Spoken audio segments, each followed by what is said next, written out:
Just down here with Paul Duffy of IAC, who's been digging here on Aungier Street. We're inside the building. But significant archaeology has been found and it's all been preserved in situ. Over to you, Paul. Okay, so this is a sunken floor structure we found during the excavations here. And as you can see, there's a lot of work been done to ensure that it's been preserved beneath the development. This was totally unexpected find here. It's dated to the later 11th century, so it's a Hibernian Norse structure. And we presume that there was probably a whole streetscape and settlement around here with building plots, boundaries, etc. But this is the only thing that survived because it was sunken down into the subsoil. It's unique, as far as we can tell, in the country, as it's an urban sunken structure with a stone-lined basement or sub-basement, whereas all of the other known sunken structures in Dublin have been wattle-lined or timber-lined. There's a couple of phases of occupation or use evident here.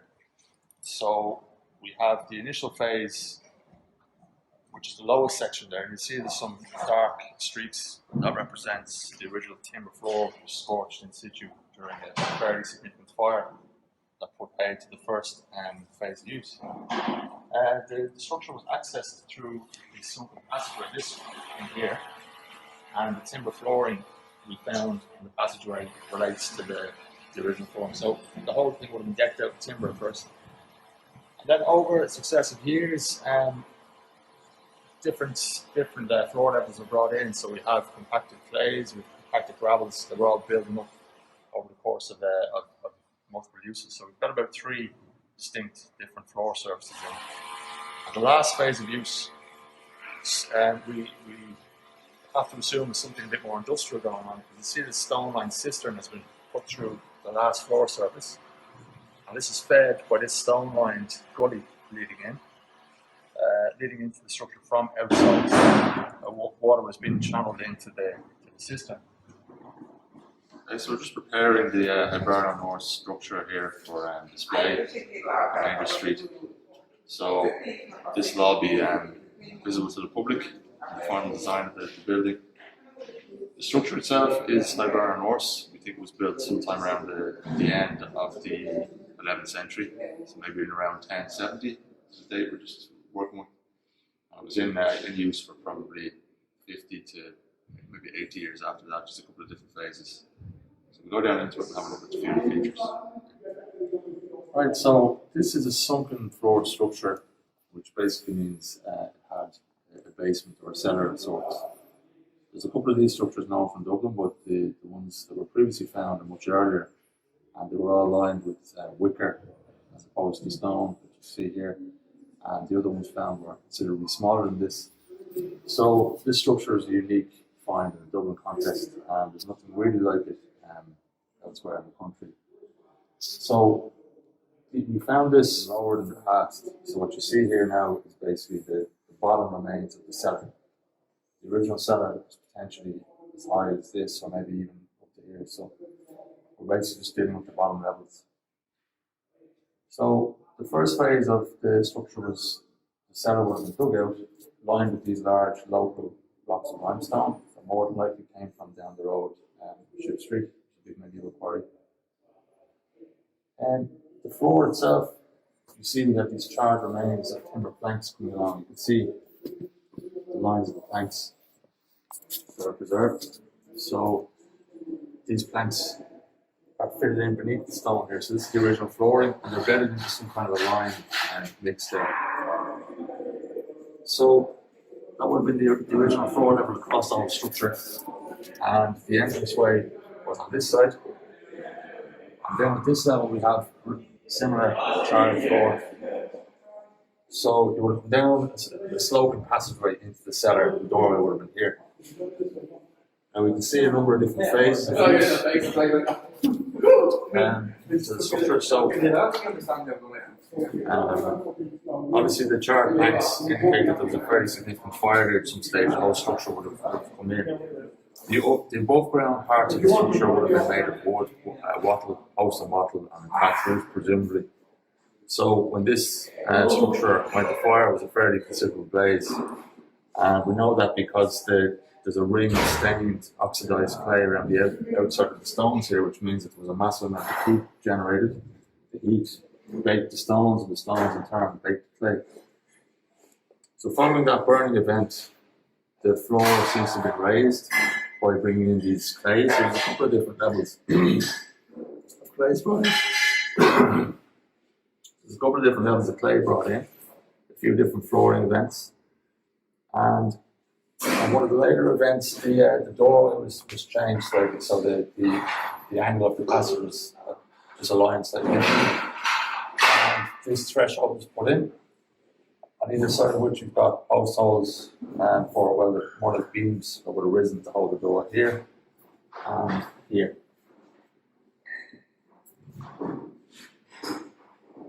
During the last phase of the structure's life, the floor level was raised again up to this level here, and then subsequently this very large cistern, a very deep cistern, was dug into the floor. So this goes down over a metre below the level here, and it's fed by a stone-lined gully which comes into the structure, slopes into the structure from the outside, so bringing in rainwater or runoff.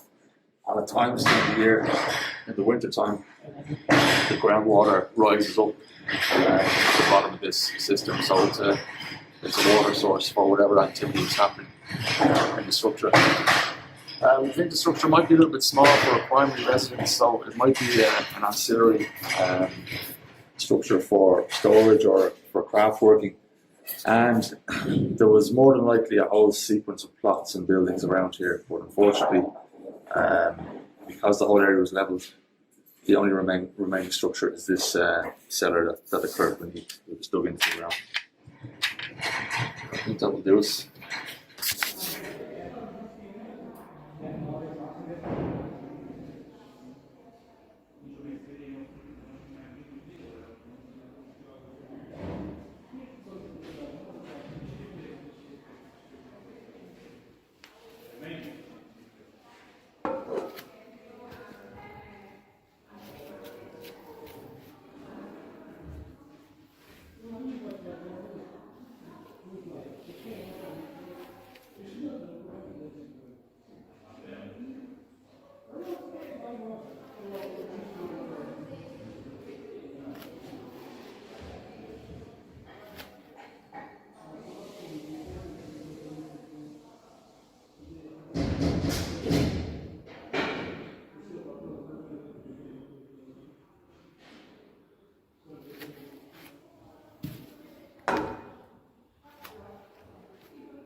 So here we've got the foundations for St. Peter's Church, which was a medieval parish church in this part of Dublin.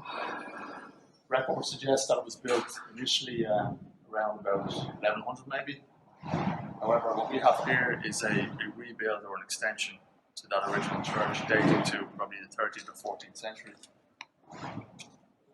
This was found during the excavations. It wasn't exactly where we thought it would be, but we did say it was discovered during the excavations.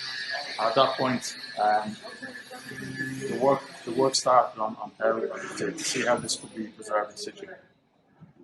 So you see the solution that was arrived at here. This space is going to be a working storage facility and shop floor. So a pragmatic solution had to be adopted, and that's what the steel doors are here. So whilst the church foundations have been preserved in situ, they can still be accessed and viewed at certain points or certain times during the year, such as Heritage Week, to be public displays and tours in here. So you see this is basically the bottom part of the foundations of the church in this area. But if you see, if you can have a look up there, you can see that there's different bays that will be open. So there's 1, 2, 3 areas covered with the metal doors. There's another one around the corner there, and there's one over here. So we have, generally speaking, we've got the floor plan of this part of the church, and that was backed up by the finds that we had in the area. So we had a lot of material from the upstand of the church, would have been carved masonry pieces, ceramic floor tiles, roof tiles, and even some painted plaster from within the church, one piece of which had a painted cross on it. Okay, so we're down within one of the floor displays here for St. Peter's Church. You see here the foundation wall running along, very substantial wall. This is the width of it. It's been cut away here in later times, but you can still see the width of the wall. That's over 1.5 meters in width. And this arch would have been put in as a relieving structure within the foundation. And as we excavated, we discovered that the arch actually stands over an area of soft ground where there was an earlier cesspit. So the wall runs off this direction for about another 10 meters this way. Unfortunately, the full extent to this direction we didn't get because it was cut away by later cellars, modern post-medieval cellars. Again, we've got large blocks of Dublin calc limestone that would have been quarried locally. You can see the wall continuing down this way. There's also a later wall, an addition heading off this direction. Now that would have come up to this point here and would have rested against this wall. So we believe this is possibly the foundation for a chancel arch, which might also have doubled as a small tower. Again, this wall is either a rebuild or an eastwards extension of the original St. Peter's Church, dating to the late 13th and 14th century.